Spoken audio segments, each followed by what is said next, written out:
Pope Francis calls on global leaders to overcome their fears and to create a world without nuclear weapons.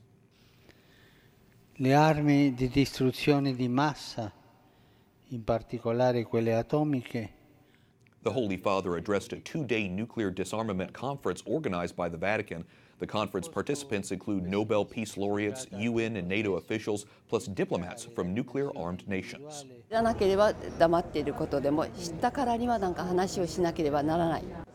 The conference also includes survivors like Masakato Wada, who was a toddler when the nuclear bomb was dropped on her hometown of Nagasaki, Japan. She now campaigns for an end to nuclear weapons. Juliet Lindley is EWTN News Nightly's Vatican correspondent. She joins us now from Rome. Juliet, why did the Vatican organize this conference and how realistic are its goals? Wyatt, this is the first major international gathering since July of this year, when 122 countries approved a new UN treaty calling for the complete elimination of nuclear weapons.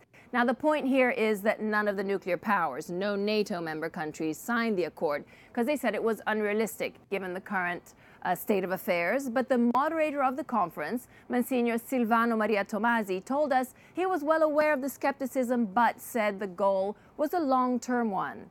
Some people think that this new treaty is pie in the sky and not realistic enough to achieve something concrete.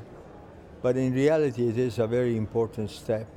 Now, Tomasi added that he would like to see money spent more on hospitals, schools, education, rather than the huge amounts invested in weapons of mass destruction. The United States is one of those countries you mentioned, Juliet, that did not sign the UN treaty that called for the complete elimination of nuclear weapons. So did the U.S. take part in the meeting at all? Yeah, indeed. Most powerful nations in the world didn't put their signatures on the treaty. But that said, the U.S. did send Luis Bono, their deputy ambassador to the Holy See. He sent him to the conference and he told journalists that he was there because the U.S. is interested to hear what the Holy See is saying about nuclear disarmament.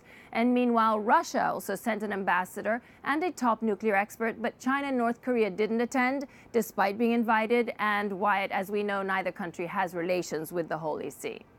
Tell us about the timing of this conference. It coincides with President Trump's trip to Asia and mounting tensions on the Korean Peninsula. Was that intentional?